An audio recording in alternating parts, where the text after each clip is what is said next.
In this video, I get dizzy. I make something beep. And I let off some steam.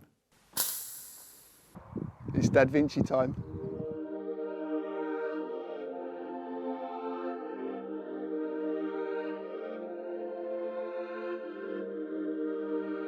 So in answer to many of your questions about using kettles with portable power stations or solar generators, I think I might have found a solution.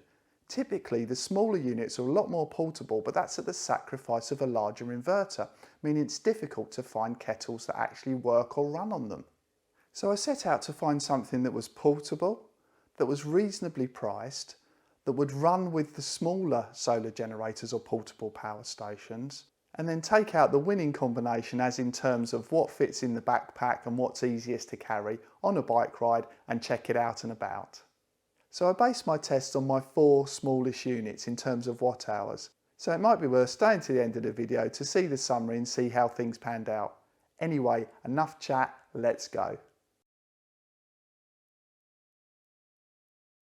So once you've emptied the box, this is what you're left with. So over here we've got some instructions, and unfortunately these are all in Chinese, the whole lot. Normally you have a section for English or other languages, but unfortunately everything is in Chinese. But luckily there are pictures on there and it's fairly easy to work out, and I'll show you how to use it later on in the video. You also get a little power cable here. So this power cable's got one of the like New Zealand or Australian and China type plugs on it, and it goes to like a clover leaf input there, which goes into the unit itself. And they've also thrown in a little adapter here as well, so you can plug that in there. But I'm going to show you an alternative to this particular cable and having to use this adapter later on in this video. So that's what you get when you open the box.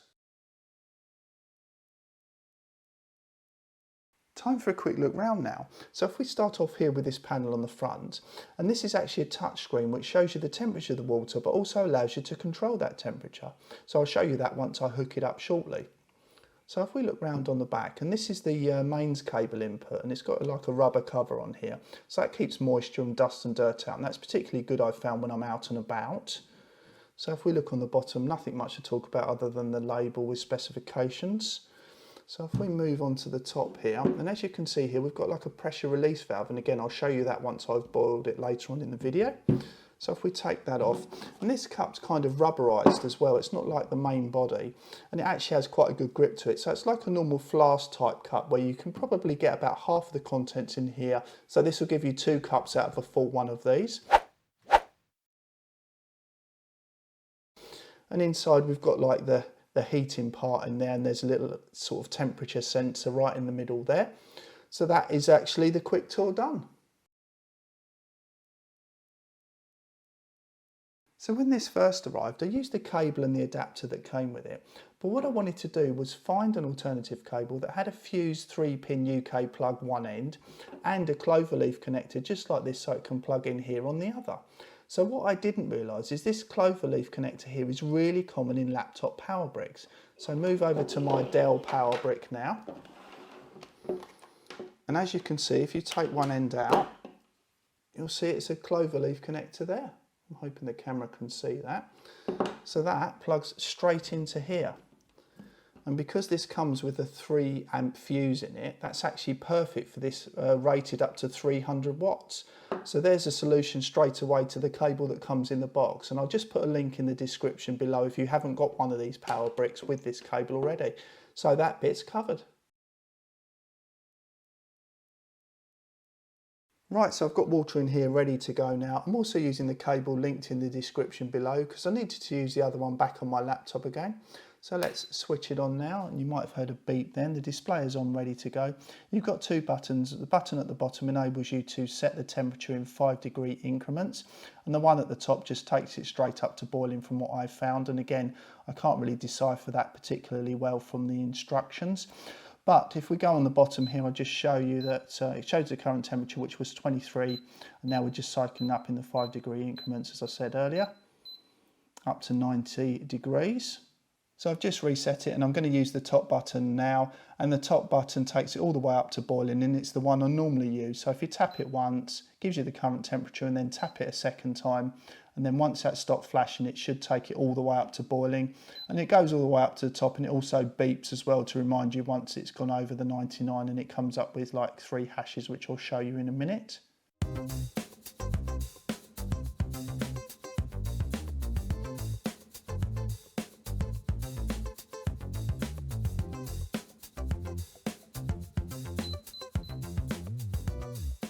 So there you have it, it's just beeped to say that it's boiled. So I'm just going to switch it off now at the plug. And next thing to do is actually just push the pressure release valve on the top, because effectively this is boiled under pressure. So let's push that now. I'm hoping you could hear that then, it made that noise. So that means the pressure has now been released. So I can just unplug that, take the lid off now. And you can see that that's a nice steaming load of water there. Perfect size for my kind of cups. So I'm just going to make this cuppa now.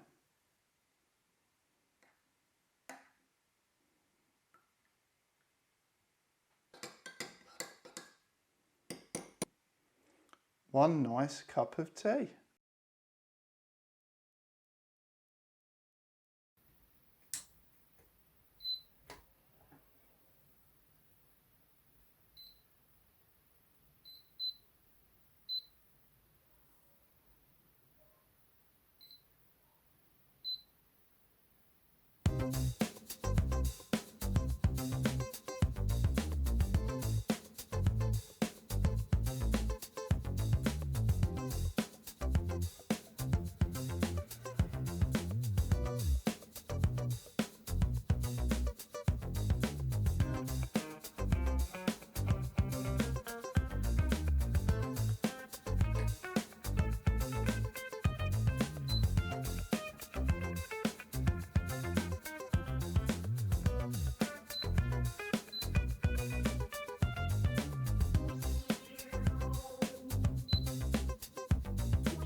So as you can see, I'm out and about at the moment in the beautiful UK countryside. It's an absolutely gorgeous day.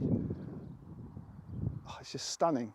So what do you do on a day like today? You stop and have a cuppa. So as you can see, it fits neatly in the pocket of my backpack there. And I've obviously got some water there as well if I want to refresh it later on. But let's get this hooked up to Jackery now and have a cuppa. Right, we're set up and ready to go now. So let's switch on the AC inverter. And there we go, it's beeped to say that it's on, and let's tap it twice and wait for that to stop flashing, and then it should start boiling. And there we go.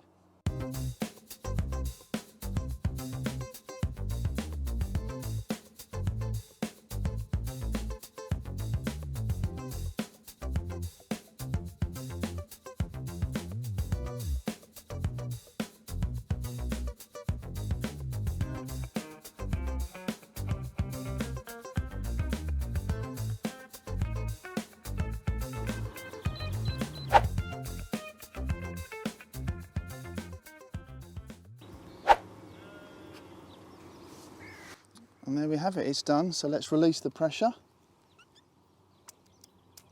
There we go. Okay, time for a chamomile tea now, as I've had too much coffee today. Let's get that brewing.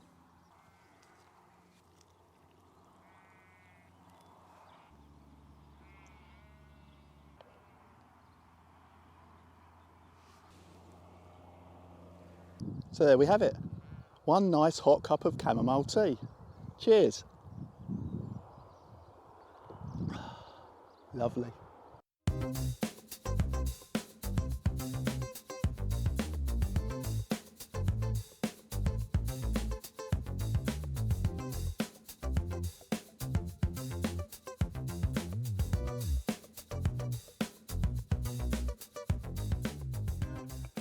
So in terms of the kettle or flask itself, I'm really impressed with the quality, and I still can't believe you can get this for around £20. So the only compromise that some people might have to make is the fact it takes a long time to boil. But bearing in mind you can pretty much boil water anywhere as long as you've got the right portable power with you. And the fact that this acts like a flask in its own right, meaning you can use it for cold water as well. Why wouldn't you want one? So when it came to the test, the all powers units, as in the older 288 watt hour, worked perfectly, and yet the 372 watt hour, which has a 300 watt continuous inverter, and I've used it up to that many times before, didn't work properly. So the only thing I can think of on that one is the fact that something on the kettle has triggered the protection features on the 372, meaning it's cut out while it's tried to boil. We hope you liked our video. All the links you'll need will be in the description below. Please like, share, subscribe and hit the bell icon. And stay tuned to Dad Vinci.